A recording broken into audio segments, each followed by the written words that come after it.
అందరికీ ఆడపిల్లలందరికీ పేరు పేరున శిరస్సు వంచి హృదయపూర్వకంగా మీ ఉద్యమ స్ఫూర్తికి నమస్కారం తెలియజేస్తున్నాను. గౌరవనీయులు ఈ కార్యక్రమానికి అధ్యక్షత వహిస్తున్న సోదరుడు, నేను రాజకీయాల్లో అడుగుపెట్టిన కొత్తలో 18 ఏళ్ల కిందట ఆనాటి నుంచి మిత్రుడు, సోదరుడు, ఆనాడు ఇండిపెండెంట్ ఎమ్మెల్యేగా గెలిచిన తర్వాత అప్పటి నుంచి ఇప్పటి వరకు మా ఇద్దరి స్నేహం, ఆయన కాంగ్రెస్ పార్టీలో ఉన్న, నేను టీఆర్ఎస్ ఎమ్మెల్యే అయిన తర్వాత మళ్ళీ వారు బీఆర్ఎస్లో చేరిన తర్వాత కూడా కొనసాగుతూనే ఉన్నది. ఒక పరస్పర గౌరవం, పరస్పర నమ్మకం, పరస్పరమైన ప్రేమతో 18 ఏళ్ళుగా నాకు ఎన్నో విలువైన సలహాలు, సూచనలు ఇస్తూ తన స్నేహంతో, తన ప్రేమతో ఎప్పటికప్పుడు నాకు ఈ ఓటమి తర్వాత కూడా ధైర్యాన్ని గురిపోసిన మా సోదరుడు గౌరవనీయులు ఎమ్మెల్సీ చెల్లా వెంకటరామరెడ్డి అన్న గారికి, గౌరవనీయులు తమ్ముడు వెంకటరామరెడ్డి అన్న నాకు ఎన్నికల ముందు ఒక మాట చెప్పాడు. విజయుడు ఎమ్మెల్యే అవుతాడు, అమ్మవారి ఆశీస్సులు ఉన్నాయి, నువ్వు టికెట్కి అలా అంటాడు. నేను అప్పటికి విజయుడిని ఎక్కువ కలవాలి. అది వెంకటరామరెడ్డి అని ఏం చేసినాడు తెలుసా? తన ఫోన్ తీసినాడు, ఫోన్ తీసి అందులోకి వెళ్ళి ఫోటో చూపెట్టాడు. విజయుడు ఫోటో చూపెట్టి, చూడు ఎంత గ్లామరస్, ఎంత అందంగా ఉన్నాడో చూడు. పాలమూరులో, ఉమ్మడి పాలమూరులో 14 సీట్లుంటే 2 సీట్లు గెలిచినాం మనం ఈసారి. అందులో 2 నడిగడ్డలోనే గెలిచినాము. ఏం జరుగుతుందో అక్కడ అని అడిగినాం. అడిగితే ఆయన ఏం చెప్పినాడంటే, నువ్వు మా వాళ్ళని కలవాలా, వాళ్ళే చెప్తారు, నేను చెప్పేది ఏం లేదు, గద్వాల్ రా, అలంపూర్ రా, ఇక్కడ మా మట్టి వాసన చూడు, మా వాళ్ళ సత్తా చూడు, మా వాళ్ళ కమిట్మెంట్ చూడు, చూస్తే నీకే అర్థమవుతుందని చెప్పినాడు. మరి ఎప్పుడు రావాలని అడిగింది, ఆ అమ్మవారు ఎప్పుడు పిలుచుకుంటే అప్పుడే వస్తామని చెప్పినాడు. జోగులాంబ అమ్మవారు ఎప్పుడు పిలుస్తుందో అప్పుడే వస్తావు అన్నాడు. అన్నట్టుగానే మొన్న 18 తారీఖు నాడు మీటింగ్ పెట్టుకున్నాం నిజానికి. కానీ అనుకోకుండా అదే రోజు కేసీఆర్ గారు హైదరాబాద్లో మీటింగ్ పెట్టడం వల్ల ఆ సమావేశం వాయిదా పడ్డది. ఇట్లా ఈరోజు 23 తారీఖు నాడు మనం కలుసుకోవాలని రాసి ఉంది. అందుకే ఇవాళ మిమ్మల్ని కలుసుకునే భాగ్యం నాకు కలిగింది. ఇవాళ దయచేసి మిమ్మల్ని అందరినీ కోరేది ఒకటే, 14 సీట్లుండే ఉమ్మడి పాలమూరులో, 2 సీట్లుండే నడిగడ్డలో 2ంటికి 2 గెలిపించి 100కు 100% రిజల్ట్ తెచ్చిన అలంపూరు, గద్వాల తాలూకా కార్యకర్తలకు హృదయపూర్వకంగా ఒకసారి గట్టిగా చప్పట్లతో మనని మనమే అభినందించుకోవాలని చెప్పి కోరుతాం. ప్రతికూల పరిస్థితులున్నా, చుట్టూ ఏం జరిగినా ఈ 2 నియోజకవర్గాల్లో మాత్రం బలంగా మీరందరూ పనిచేసినారు కాబట్టి ఈ ప్రాంతంలో 2 చోట్ల కూడా బ్రహ్మాండమైన మెజారిటీతో మనం గెలిచొచ్చినాం. సరే, దురదృష్టం, మనం అనుకున్నాం కేసీఆర్ గారు తిరిగి ముఖ్యమంత్రి అవుతారు, ఈ రాష్ట్రంలోని రైతులు కానీ, పేదలు కానీ వారికి ఇచ్చిన హామీలు, సంక్షేమ కార్యక్రమాలు గతంలో ఎట్లయితే కొనసాగించినామో దాన్ని మరింత బలంగా కొనసాగిస్తూ ముందుకు పోవాలి అని ఒక నమ్మకంతో గట్టిగా పనిచేసినాం. సరే, దురదృష్టం, 39 సీట్లు గెలిచిన 14 సీట్లు వెంట్రుకవాసి తేడాలో పోయినాయి. 14 సీట్లలో చాలా స్వల్పమైన తేడాతో 3000, 2000, 1000 ఓట్లు, 4000, 5000, 14 సీట్లు పోయినాయి. ఆ 14 సీట్లలో కనీసం 6 గెలిచినా 7 గెలిచినా ఇవాళ మనం గవర్నమెంట్లోనో లేకపోతే ఇంకో పాత్రలోనో ఉండే పరిస్థితి. ఏమైనప్పటికీ 10 ఏళ్ళు ప్రజలు మనకు ప్రభుత్వాన్ని నడపమని బాధ్యత ఇచ్చినారు. ఈ 5 ఏళ్ళు ప్రతిపక్షంలో కూర్చోండి, నిర్మాణాత్మక ప్రతిపక్షంగా వ్యవహారం చేయండి, ప్రజల తరపున పోరాటం చేయండి అని ఒక ఆదేశం ఇచ్చినారు. ఒక్కసారి మనం ఆలోచించినట్టయితే డిసెంబర్ 3 నాడు ఎన్నికల ఫలితాలు వచ్చినాయి. వచ్చిన తర్వాత ఏమేం జరుగుతుందో మీరు చూస్తూ ఉన్నారు. కేసీఆర్ గారి ద్వారా పదవులు పొంది పెద్ద పెద్ద నాయకులు, పెద్ద పెద్ద పదవులు పొందిన వారు ఒక్కొక్కరుగా జారుకుంటా ఉన్నారు. చూస్తూ ఉన్నారు మీరు. నేను వాళ్ళ పేర్లు చెప్పడం బాగుండదు కానీ ఒక్కొక్కరు పెద్ద పెద్ద పదవులు చేసిన వాళ్ళు, మంత్రులుగా చేసిన వాళ్ళు, ఉప ముఖ్యమంత్రులుగా చేసిన వాళ్ళు, రాజ్యసభ సభ్యులుగా అవకాశం పొందిన వాళ్ళు జారుకుంటా ఉన్నారు. మరొక వైపు కాంగ్రెస్ ప్రభుత్వం, కొత్తగా వచ్చిన కాంగ్రెస్ ప్రభుత్వం రోజు మాటలతో, పని తక్కువ మాటలు ఎక్కువ అన్నట్టు రోజు సూటిపోటి మాటలతో 70 ఏళ్ల వయసులో ఉండే కేసీఆర్ గారిని, తెలంగాణ తెచ్చిన కేసీఆర్ గారిని సూటిపోటి మాటలతో, దివాలాకోరు విమర్శలతో ప్రతిరోజు టార్గెట్ చేస్తూ ఉన్నారు. మరొక వైపు మన నాయకుడు కేసీఆర్ గారికి స్వయాన ఆరోగ్య సమస్య వచ్చింది, కాలు ఫ్రాక్చర్ అయింది, ఇప్పటికి కూడా కర్ర పట్టుకుని మరి నడిచే పరిస్థితి ఉన్నది. ఇంకోవైపు స్వయాన ఆయన కుమార్తె మా చెల్లి కవితమ్మని మరి మోడీ గారు తీసుకొని పోయి ఢిల్లీలో జైల్లో పెట్టినాడు. ఈ వాతావరణంలో ఎన్ని కష్టాల నడుమ నిజానికి మన పార్టీని ఒక్కొక్కరుగా నాయకులు వదిలిపెడుతున్న టైంలో ఇవాళ మన ముందుకు వచ్చిన మన పార్లమెంట్ అభ్యర్థి ఆర్ఎస్ ప్రవీణ్ కుమార్ గారి గురించి మనం 2 నిమిషాలు చెప్పుకోవాలి. ఎందుకంటే ఒకవైపు నాయకులేమో మనం ప్రతిపక్షంలోకి రాగానే వదిలిపెట్టిపోతూ ఉంటే ఇవాళ ఆర్ఎస్ ప్రవీణ్ కుమార్ గారిని కాంగ్రెస్ పార్టీ కూడా ఆహ్వానించింది, రమ్మన్నది.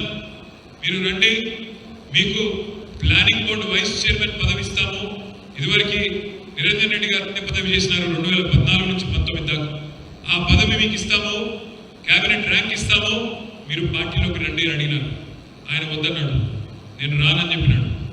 మీరు ఐపీఎస్ ఆఫీసర్గా పనిచేసినారు, మీకు అనుభవం ఉంది, పరిపాలన అనుభవం ఉంది, మీరు వచ్చి పబ్లిక్ సర్వీస్ కమిషన్ చైర్మన్ పదవి తీసుకోండి అని మరొక ఆహ్వానం పంపినారు.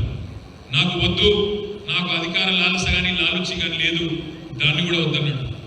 చివరికి ఆయనకి చెప్పి పంపినారు, మన రాష్ట్రంలో 3 రిజర్వ్డ్ సీట్లు ఉన్నాయి, నాగర్ కర్నూలు ఉన్నది, వరంగల్ ఉన్నది, పెద్దపల్లి ఉన్నది, మీరు ఎక్కడ కోరుకుంటారో అక్కడికి పంపుతాము, మా పార్టీ తరఫున నిలుచుకోండి, డబ్బులు కూడా మొత్తం మేమే ఖర్చు పెడతాము, మీరు మా పార్టీ తరఫున రండి అని ఆఫర్ ఇస్తే అధికారాన్ని కాదని, అధికార పార్టీని కాదని, వాళ్ళ ప్రలోభాలను కాదని ఇవాళ కష్టంలో ఉండే మన నాయకుడు కేసీఆర్ గారికి అండగా వచ్చిన దీశాలి ఒక ధైర్యవంతుడు మీ అలంపూర్ మట్టి బిడ్డ ఆర్ఎస్ ప్రవీణ్ కుమార్ గారు.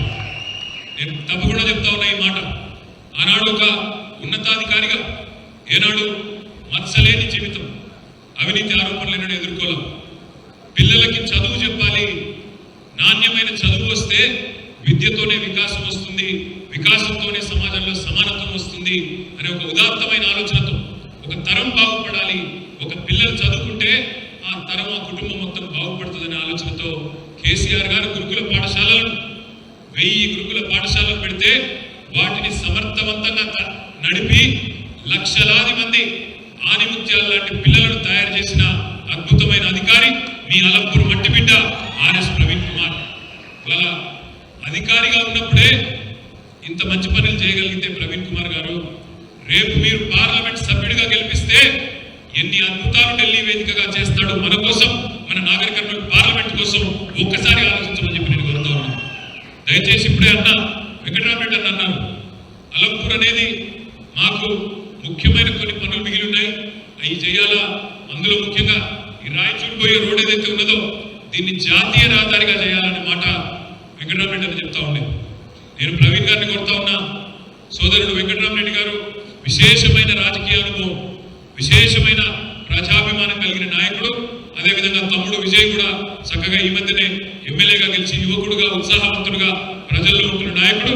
వారితో కలిసి గట్టిగా మీరు కూడా అలంపూర్కు బ్రహ్మాండమైన సేవలు అందించాలని చెప్పి మనస్ఫూర్తిగా పార్లమెంట్ సభ్యుడిగా గెలిచిన తర్వాత ఈ పనులు చేసి పెట్టాలని చెప్పి కూడా ప్రవీణ్ అన్నను నేను విజ్ఞప్తి చేస్తా ఉన్నాను.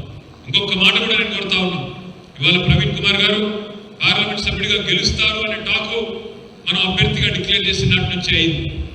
నేను ఇంకొక మాట కూడా చెప్తా ఉన్నా ఈ సందర్భంగా, గతంలో ఆయన ఆర్ఎస్ ప్రవీణ్ కుమార్, ఇవాళ ఆయన బిఆర్ఎస్ ప్రవీణ్ కుమార్. కాబట్టి తప్పకుండా మనవాడు, మనలో ఒకడు. గతం మర్చిపోదాం, గతం అనవసరం. ఈరోజు ఆయన బిఆర్ఎస్ ప్రవీణ్ కుమార్, బిఆర్ఎస్ అభ్యర్థి. కాబట్టి రేపు మీకు పాలమూరుకి, ఉమ్మడి పాలమూరు జిల్లాలో ఏ నియోజకవర్గానికి లేని ఒక అదృష్టం పడుతుంది. ఒకవైపు ఎమ్మెల్సీ గారు ఉన్నారు, ఒక శాసన మండలిలో గొంతు విప్పి మీకోసం కొట్లాడడానికి వెంకటరామరెడ్డి అని ఉన్నాడు. ఎమ్మెల్యేగా తమ్ముడు విజయుడు శాసనసభలో పోరాటం చేయడానికి మీకోసం తమ్ముడు ఉన్నాడు. ఆయన కూడా గట్టుడు, ఆయన తక్కువడు కాదు. నేను శాసనసభలో చూస్తా ఉన్నా, విజయుడు గొంతు కూడా గట్టిదే, ఇంకా ఇవ్వలేదు గొంతు, కానీ నేను విన్నాను, గట్టిగానే మాట్లాడతాడు. మూడో వైపు రేపు అన్న పార్లమెంట్ సభ్యుడిగా ప్రవీణ్ అన్న గెలిస్తే లోక్సభలో కూడా అలంపూర్ గొంతు, లోక్సభలో కూడా దద్దరిల్లే విధంగా మాట్లాడి మన ప్రాంత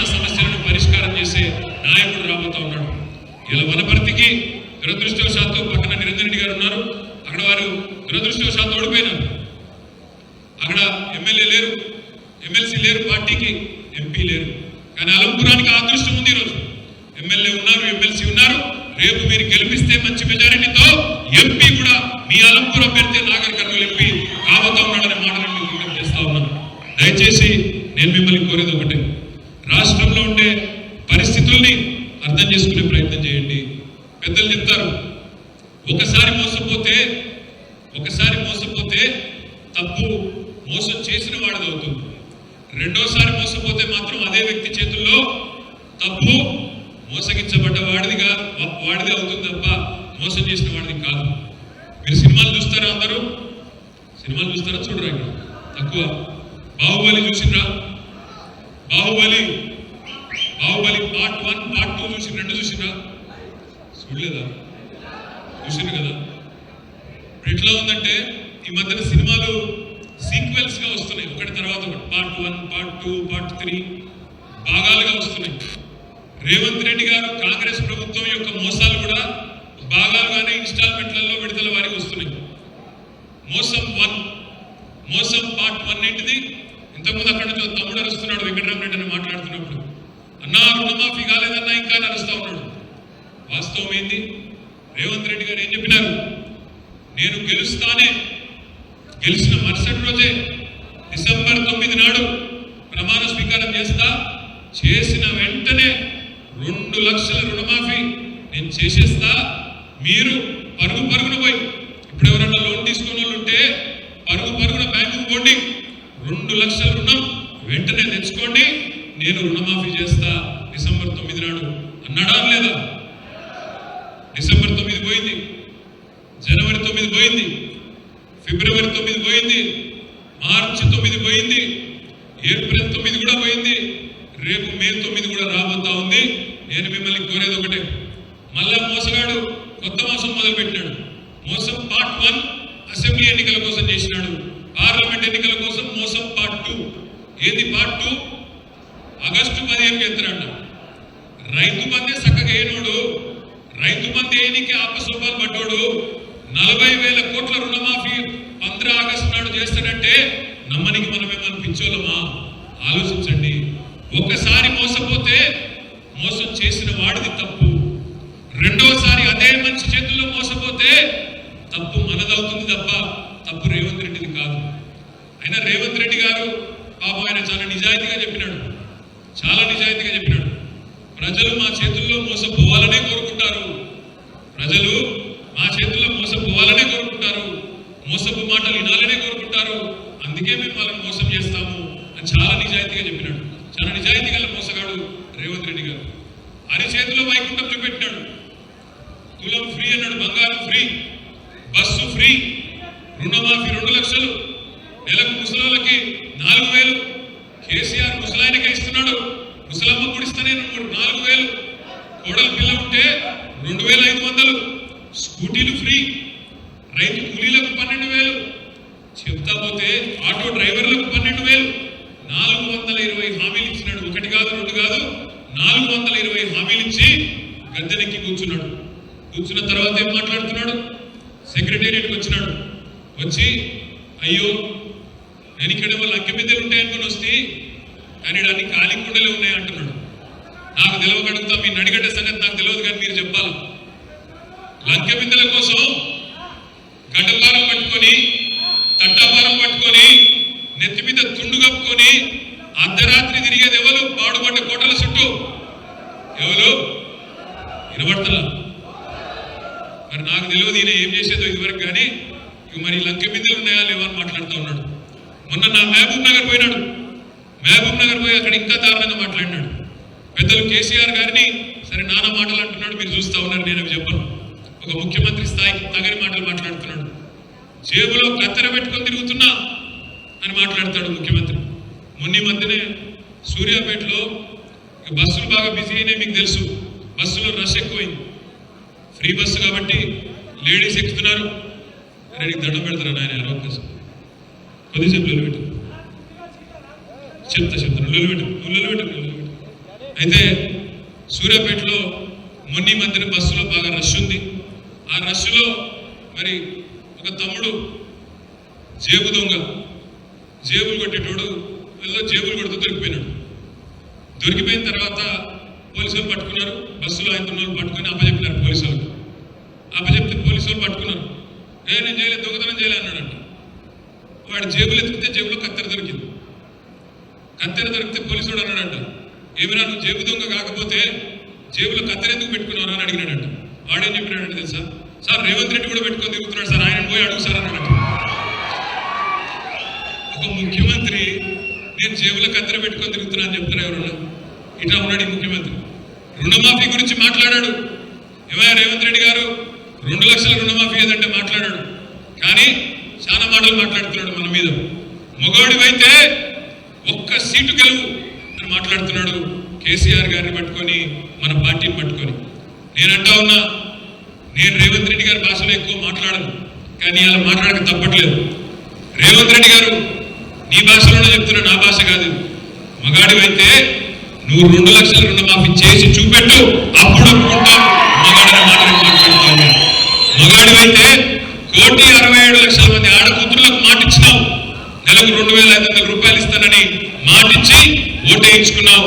మగాడివైతే నెలకు 2,500 రూపాయలు చెప్పినావు కదా నువ్వే.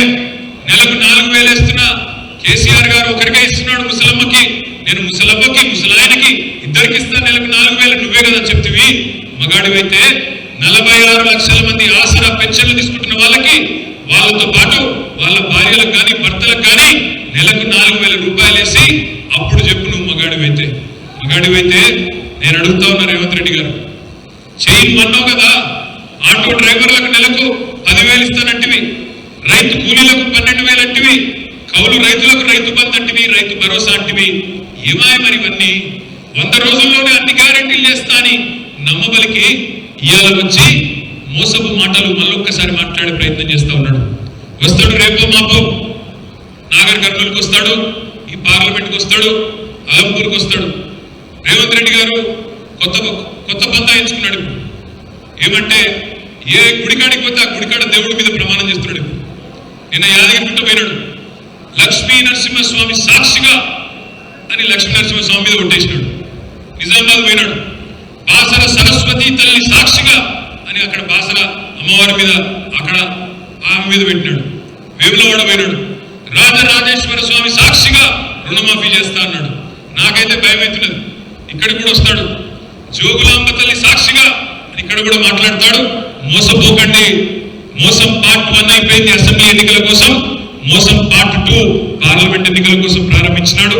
తప్పకుండా మనం ఆ మోసాన్ని జయించాల్సిన బాధ్యత మన మీదనే ఉన్నది. ఇంకొక మాట కూడా నేను మీకు విజ్ఞప్తి చేస్తా ఉన్నాను. ఈరోజు ఈ నియోజకవర్గంగా వస్తే, నాగర్ కర్నూలు పార్లమెంట్కి వస్తే పోటీ పడుతున్న 3 అభ్యర్థులను ఒకసారి చూడండి, ఆలోచించండి. ఆర్ఎస్ ప్రవీణ్ కుమార్ గారి కంటే మెరుగైన అభ్యర్థి ఉన్నాడా పార్లమెంట్ పోటీలో? రేపటి రోజున మనం గర్వంగా చెప్పుకోవాలన్నా వద్దా? ఇగో ఈయన మా పార్లమెంట్ సభ్యుడు, మా ఆర్ఎస్ ప్రవీణ్ కుమార్ గారు మా పార్లమెంట్ సభ్యుడు గర్వంగా చెప్పుకునే పరిస్థితి ప్రవీణ్ అన్న పార్లమెంట్కి పోతే ఉంటుంది. అదే వేరే వాళ్ళు పోతే ఆ పరిస్థితి ఉండదు. పైరవీలు చేయడానికి రేవంత్ రెడ్డి గారు ఢిల్లీకి పంపే బ్యాగుల సంచులు మోయడానికి ఆయన వనకొస్తాడేమో కానీ పార్లమెంట్ లో ఉండే ప్రజల కష్టాలు అక్కడ ఢిల్లీలో వినిపించేదానికి మాత్రం పనికిరాడు. ఒక్క అధికారిగా ఉన్నప్పుడే, పోలీస్ అధికారిగా ఉన్నప్పుడే ప్రవీణ్ కుమార్ గారు బ్రహ్మాండంగా పనిచేయగలిగినాడు. మరొక పార్లమెంట్ సభ్యుడైతే ఎంత సమర్థవంతంగా పనిచేస్తాడో ఆలోచించమని చెప్పి నేను కోరుతా ఉన్నా. ఒకసారి మా కృష్ణమోహన్ రెడ్డి అని పిలిచినాడు. ఎక్కడికో గద్వాలలో సభకు పోతుంటే నేను నిరంజన్ రెడ్డి గారు మేమందరం దరూరులో ఆనాడు ఓ పత్తి చేనులో 50-60 మంది రైతులు కనబడ్డారు. పలకరిద్దామని పోతే పాలమూరు అంటేనే ఒకప్పుడు వలసల జిల్లాగా పేరు. ఏడాడికి పోయిన దేశంలో ఎవరు కనబడతారయ్యా కన్స్ట్రక్షన్ సైట్లో అంటే పాలమూరు లేబర్ అనేది. సో అట్లాంటి పరిస్థితుల్లో కూలీలు ఉంటే కూలీలతో మాట్లాడికి పోయినాం మేము దరూరులో. ఆడపోతే 50 మంది ఉన్నారు. ఇది ఎప్పుడు నేను చెప్పేది ఒక 5-6 ఏళ్ల కిందట. ఆ రోజు కృష్ణమోహన్ రెడ్డి గారు కాన్స్టిట్యున్సీలో జరిగిన సంఘటన. 50-60 మంది ఉంటే అందరినీ పిలిచి ఏ ఊరమ్మ మీదని అడిగితే నేను అనుకున్నా కొంతమంది ఆలపూర్లో ఉండింటారు, కొంతమంది పక్కనే మన నారాయణపేటలో అక్కడి నుంచో ఇక్కడి నుంచో మన వాళ్ళే ఉండింటారంటూ. కానీ వాస్తవం ఏంటంటే దరూరులో ఆ రోజు నేను కలిసిన కూలీలు కొంతమంది కర్నూలు వాళ్ళు, కొంతమంది రాయచూరు వాళ్ళు, ఇతర రాష్ట్రాల నుంచి కూడా ఇవాళ మన తెలంగాణకు వచ్చి పొట్టగడుపుకునే పరిస్థితి కేసీఆర్ గారి ప్రభుత్వంలో వచ్చిన మాట వాస్తవమా కాదా మీరు ఆలోచించండి. వెంకటరామరెడ్డి చెప్పినాడు ఇప్పుడే, కేసీఆర్ నీళ్లకు బాధ లేదు, కేసీఆర్ 10 ఏళ్ళు కరెంటు బాధ లేదు, కేసీఆర్ 10 ఏళ్ళు రైతు బంధు బాధ లేదు. ఈ ఫోన్లు టింగ్ టింగ్ టింగ్ అని మోగుతూ వారం రోజుల్లోనే 7,600 కోట్ల రూపాయలు 70 లక్షల రైతుల ఖాతాల్లో లంచంగా పడేది. అదే కాంగ్రెస్ ప్రభుత్వం వచ్చినాక రైతు బంధు కోసమే అడుక్కునే పరిస్థితి వచ్చింది. నీకు పడ్డదా రైతు బంధు అంటే నీకు పడ్డదా అని రైతులు ఒకరు చూసుకునే పరిస్థితి వచ్చింది. రుణమాఫీ సంగతి దేవుడు ఎరుగు, 10,000 పోయి 15,000 అవుతుంది అనుకున్నాం. కానీ కేసీఆర్ ఇచ్చిన రైతు బంధుకే దిక్కులేదు అని తలకాయ పట్టుకునే పరిస్థితి వచ్చింది. ఇప్పుడే సోదరుడు ఎమ్మెల్సీ గారు చెప్తా ఉన్నారు, ఎమ్మెల్యే గారు చెప్తా ఉన్నారు, వెంకటరామరెడ్డి గారు, విజయుడు గారు, మన గవర్నమెంట్ గాని వచ్చింటే ఈసారి ఆర్డీఎస్ నెట్టెంపాడు పూర్తి చేసి ఈ ప్రాంతంలో రోడ్లు, కొన్ని విద్యాలయాలు కూడా తెచ్చుకోవాలనుకున్నాం. తప్పకుండా అది చేయాలా మీరు అని చెప్పి వారు చెప్తా ఉంటే నాకు ఇంకో మాట కూడా వెంకటరామన్ నా చెవిలో చెప్తా ఉన్నాడు. 8-10 పార్లమెంట్ సీట్లు కనుక మనం గెలిస్తే, 8-10 పార్లమెంట్ సీట్లు కనుక గెలిస్తే పార్లమెంట్ ఎన్నికల తర్వాత ఈ రాష్ట్రంలో రాజకీయంగా చాలా చాలా మార్పులు వస్తాయి. తప్పకుండా మీ కలలు నెరవేర్తాయని మాట కూడా నేను మీకు విజ్ఞప్తి చేస్తా ఉన్నా. వాళ్ళ ప్రజలు చాలా కోపంగా ఉన్నారు, నాకంటే బాగా మీకే తెలుసు. గ్రామాల్లో కోపంగా ఉన్నారు, రైతులు కోపంగా ఉన్నారు. రైతు బంధు రాలేదు, రైతు భరోసా అన్నారు, భరోసా దిక్కులేదు. అదే మాదిరిగా రుణమాఫీ జరగలేదు. మరి అదే మాదిరిగా ఈ రోజు వరకు, ఈ నిమిషం వరకు మరి ఎప్పుడు ధాన్యం కొనుగోలు జరుగుతుందో కూడా ఇప్పటి వరకు తెలియదు. ఇది పరిస్థితి. అదే మాదిరిగా మహిళలు ఇవాళ కోపంగా ఉన్నారు. అరే ఏం జరుగుతా ఉంది ఈ రాష్ట్రంలో? మనకి కేసీఆర్ గారు ఉన్నప్పుడు అన్ని సవ్యంగా జరిగేది. ఈయన పెద్ద పెద్ద మాటలు చెప్పినాడు, నెలకు 2,500 అన్నాడు, పెన్షన్లు పెంచుతానన్నాడు, ఇంకా ఏమేమో చెప్పినాడు, తులం బంగారం అన్నాడు, స్కూటీలు ఫ్రీ అన్నాడు, 100 రోజుల్లో అన్ని చేస్తా అన్నాడు. ఇవాళేమో కథలు చెప్తున్నాడని చెప్పి మహిళలు కోపంగా ఉన్నారు, విద్యార్థులు కోపంగా ఉన్నారు. రాష్ట్రంలో ఇప్పటి వరకు 100 రోజుల్లో మోసకారి ప్రభుత్వం కేసీఆర్ ఇచ్చిన ఉద్యోగాలను ఇవాళ నేనిచ్చిన ఉద్యోగాలని చెప్పుకుంటున్నారు రేవంత్ రెడ్డి గారు. 30,000 ఉద్యోగాలు కేసీఆర్ గారి ప్రభుత్వంలో ఆనాడు ప్రవేశ పరీక్షలు జరిగి, ఆనాడే మొత్తం అపాయింట్మెంట్లు జరిగి, కాగితాలు మాత్రం రేవంత్ రెడ్డి గారు ఇచ్చి నేనిచ్చిన ఉద్యోగాలని చెప్పుకుంటుంటే విద్యార్థులు, నిరుద్యోగులు వాళ్ళు కోపంగా ఉన్నారు. 2 లక్షల ఉద్యోగాలు అన్నారు సంవత్సరానికి, ఇంతవరకు ఉద్యోగాల ఊసులేదు. నా విజ్ఞప్తి అందుకే మీ అందరితో ఒకటే, కాంగ్రెస్ మీద భ్రమలు 100 రోజుల్లోనే పోయినాయి. ఇక మరొక party BJP, Bharatiya Janata party. ఈ మధ్యన వాళ్ళు కొంత అక్కడ ఇక్కడ ఎగురుతా ఉన్నారు, దుంకుతా ఉన్నారు. ఏమయ్యా 10 ఏళ్ళు మోడీ గారు ఏం చేసినారు అంటే చెప్పనికే ఏం లేదు. తెలంగాణకి ఏం చేసినాడో చెప్పమంటే ఎవడు చెప్పడు. పోనీ భారతదేశానికి ఏం చేసినారో చెప్పండి అంటే చెప్పరు. పోనీ మా నాగర్ కర్నూలు పార్లమెంట్లో మా అలంపూర్ తాలూకాకి ఏం చేసినారు, మా గద్వాలకి ఏం చేసినారంటే చెప్పనికే ఏం లేదు. అందుకే ఒకటే ఒక స్లోగన్ వాళ్ళది, జై శ్రీరామ్. ఏమనంటే జై శ్రీరామ్. శ్రీరాముతోన మనకేం పంచాయతీ లేదు, శ్రీరాముతోన మనకేం పంచాయతీ లేదు. రాముడు దేవుడు, రాముడు దేవుడు, అందరివాడు. ఆయనేం బీజేపీ వాడు కాదు, అందరివాడు. అందుకే నేను మీకు ప్రార్థించేది, కృష్ణా జలాలలో పక్కనే ఉన్నది కృష్ణా నది, కృష్ణా జలాలలో 10 ఏళ్ళు కూడా ఈ ప్రధానమంత్రి గారు మనం ఎన్నిసార్లు అడిగినా మా వాటా తేల్చు స్వామి, మాకెన్ని నీళ్లు రావాలా, ఆంధ్రప్రదేశ్కి ఎన్ని నీళ్లు రావాలా తేల్చు అని గట్టిగా డిమాండ్ చేసినా ఒక ఉత్తరం కూడా రాయలేదు ఈ ప్రధానమంత్రి. మన 5 మండలాలు భద్రాచలంలో గుంజుకొని పోయి బలవంతంగా ఆంధ్రలో కలిపినాడు ఇదే ప్రధానమంత్రి. ఈ 10 ఏళ్లలో ఒక్క స్కూల్ కూడా మంజూరు చేయలేదు ఈ ప్రధానమంత్రి మన తెలంగాణకి. 10 ఏళ్లలో ఒక్క మెడికల్ కాలేజ్ కూడా మంజూరు చేయలేదు. ఇప్పుడే వెంకటరామన్ అన్నాడు, కృష్ణమోహన్ రెడ్డి గారి కాడ గద్వాలలో కేసీఆర్ గారు మెడికల్ కాలేజ్ పెట్టినారన్నారు.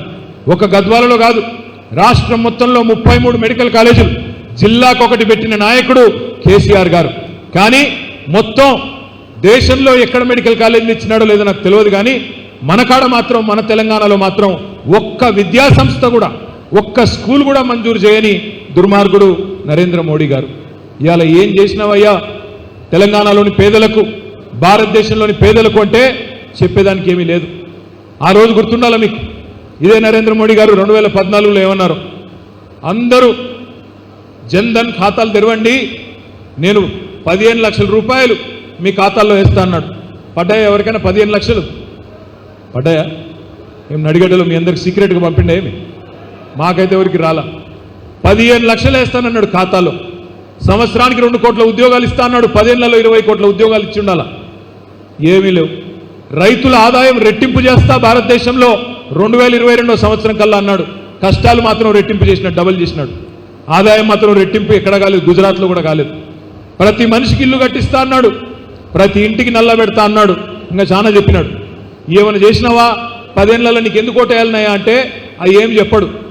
మాట్లాడితే కేవలం మతం పేరు మీద రాజకీయం, దేవుడిని అడ్డం పెట్టుకొని నాకు ఓట్లేయండి అని చెప్పడం. మనం కట్టలేదా యాదగిరిగుట్ట? మనం కట్టలేదా యాదగిరిగుట్టలో దేవాలయం? లక్ష్మీ నరసింహస్వామి దేవాలయం బ్రహ్మాండంగా కేసీఆర్ గారు అందరూ కూడా ఆశ్చర్యం పొందే విధంగా బ్రహ్మాండమైన దేవాలయం కట్టినాడు. కానీ రాజకీయం చేయలేదే మనం. అక్షింతలతో రాజకీయం. అక్షింతలు వచ్చినాయి అందరికీ? అక్షింతలు అందరికి వచ్చినాయా లేవా? మోడీ గారేమో అక్షింతలు పంపినాడు. కేసీఆర్ గారు ఏం చేసినారు తెలుసా? మోడీ గారు అక్షింతలు పంపితే కేసీఆర్ గారు దేశం మొత్తానికి సరిపడే విధంగా 3.5 కోట్ల వరి ధాన్యం మొత్తం దేశానికి పంపిన నాయకుడు కేసీఆర్ గారు అనే మాట నేను గుర్తు చేస్తా ఉన్నా. అంటే మనమేమో దేశం గురించి ఆలోచించినాం, దేశాభివృద్ధి గురించి ఆలోచించినాం, రైతుల గురించి ఆలోచించినాం, పేదల గురించి ఆలోచించినాం, సంక్షేమం గురించి ఆలోచించినాం. దయచేసి నేను మీతో కోరేది ఒకటే, వాళ్ళ సమర్థుడు విద్యావంతుడు కేసీఆర్ గారు కష్టంలో ఉన్నప్పుడు ఆయన వెంట నడిచి వచ్చిన మీ ఆలంపూరు ముద్దుబిడ్డ ప్రవీణ్ కుమార్ గారు. ఇందాక చెప్పినా మళ్ళీ చెప్తా ఉన్నా. ఒకప్పుడు ఆయన ఆర్ఎస్ ప్రవీణ్ కుమార్, ఇప్పుడు ఆయన బీఆర్ఎస్ ప్రవీణ్ కుమార్. కాబట్టి గతః మనం భవిష్యత్తు గురించి ఆలోచన చేద్దాం. పార్లమెంటులో రేపు మనవాణ్ణి కూర్చోబెట్టుకుంటే మీ ఆలంపూర్కి మేలు జరుగుతుంది. ఎమ్మెల్సీ మీఓడే, ఎమ్మెల్యే మీఓడే, ఎంపీ కూడా మీఓడే అయితే మీకు మీ పార్లమెంట్కి కూడా లాభం జరుగుతుంది. రేపు మీ కార్యకర్తలకు నాయకులకు కూడా ఎక్కడ ఏ ఇబ్బంది ఉన్నా వెంకటరామన్న ఎట్లాగున్నాడు, ఆయన మొండోడు, మిమ్మల్ని చూసుకుంటాడు, నాకు కూడా తెలుసు. కానీ మీకు ఇంకొక రెండు కొత్త శక్తులు కూడా మీకు తోడవుతాయి. ఎమ్మెల్యే గారు తోడుగా, ఎంపీ గారు కూడా మీకు తోడవుతారు. ఇంకొక మాట కూడా నేను విజ్ఞప్తి చేస్తా ఉన్నా. మీ అందరిలో బాధ ఉంది, అయ్యో మేము అలంపూర్ గెలిపించుకుంటుమి, గద్వాల గెలిపించుకుంటుమి, కానీ ప్రభుత్వం రాకపోయా అనే బాధ ఉన్నది. ప్రభుత్వం వచ్చినట్టే ఇంకా చాలా పనులు చేసేది ఉండే, అవన్నీ అయిపోతున్నాయి కదా అనే బాధ ఉంది. ఆ బాధ పోవాలంటే నేను మిమ్మల్ని కోరేది ఒకటే, మీరు తెలంగాణలో మన చేతుల్లో మన పార్టీకి ఒక్క 10 ఎంపీలు గెలిపించి మాకు అప్పచెప్పండి. తప్పకుండా రాజకీయంలో చాలా మార్పులు వస్తాయి. మీరు అనుకునే మార్పులు అన్నీ కూడా జరుగుతాయి. దయచేసి గమనంలో తీసుకోండి. పాత పంచాయతీలు, మన మధ్యలో ఉండే వైరుధ్యాలు, గ్రామాల్లో ఉండే చిన్న ఇబ్బందులు అంతటా ఉన్నాయి. మా సిరిసిల్లలో ఉన్నాయి, అలంపూర్లో ఉన్నాయి, వనపర్తిలో ఉన్నాయి, గద్వాలు ఉంటాయి, అంతటా ఉంటాయి. ఎట్లుంటాయంటే గ్రామ రాజకీయాలు, ఇప్పుడు అలంపూర్లోని ఏదన్నా ఊళ్ళో, ఐజ మండలంలో ఏదన్నా ఊళ్ళో ఓ పెద్ద వెంకటరెడ్డి ఉంటాడు, ఓ చిన్న వెంకటరెడ్డి ఉంటాడు. పెద్ద వెంకటరెడ్డి కాంగ్రెస్లో ఉంటే చిన్న వెంకటరెడ్డి వేరే కాడు ఉంటాడు, అక్కడ ఉండడు, పాలిపగా. ఇంకో పక్క ఊరికి పోతే, గద్వాలకు పోతే ఒక పెద్ద నాయుడు ఉంటాడు, ఒక చిన్న నాయుడు ఉంటాడు. పెద్ద నాయుడు ఒక పార్టీలో ఉంటే చిన్న నాయుడు ఇంకో పార్టీలో ఉంటాడు. ఇవాళ పరిపాటి. మీరు దయచేసి నేను కోరేది ఏమిటంటే, ఈ సందర్భంలో ఒకవైపు కాంగ్రెస్ చేసిన మోసం, మరొక వైపు బీజేపీ చేసిన ద్రోహం, ఈ రెండిటికి నిజాయితీగా పనిచేసిన బీఆర్ఎస్ పార్టీకి, మన నాయకుడు కేసీఆర్ గారికి మధ్యన జరుగుతున్న ఈ పోరాటంలో ఇవాళ మనం ఆలోచించాల్సింది, మనం ముందుకు పోవాల్సింది ఒకటే ఒక్క నినాదంతో, ఒకటే ఒక్క ఆలోచనతో. కులం లేదు, మతం లేదు, ఏది లేదు. మళ్ళీ తెలంగాణ కంటూ ఒక గొంతు ఉండాలి అంటే, తెలంగాణ రేపు మళ్ళీ ఒక్కసారి మంచిగా బ్రహ్మాండంగా ముందుకు పోవాలంటే ఈ గులాబీ కండువానే ఈ తెలంగాణకు శ్రీరామ రక్ష అనే ఒక ఆలోచనతో అందరం కలిసికట్టుగా ముందుకు పోదాం. నాకు వెంకటరామరెడ్డి గారికి నేను హృదయపూర్వకంగా ధన్యవాదాలు తెలియజేస్తా ఉన్నా. ఎందుకంటే అలంపూర్ తాలూకాలో ఇంతటి ఎర్రటి ఎండలో కూడా ఇంతమందిని పిలిచి, ఇంతమంది మా అన్నదమ్ములను పిలిచి ఇంత చక్కటి సమావేశం ఇంత ఆలస్యమైనా కూడా నిర్వహించినందుకు వారికి ప్రత్యేకంగా ధన్యవాదాలు తెలియజేస్తూ, మరి మే 13 నాడు జరగబోయే ఎన్నికల్లో మీరందరూ కూడా తప్పకుండా మన అభ్యర్థి ఆర్ఎస్ ప్రవీణ్ కుమార్ గారిని గెలిపించాలని కోరుకుంటూ, జై తెలంగాణ. కారు గుర్తుకే, ఇంకొద్దిగా గట్టిగా కారు గుర్తుకే. Thank you.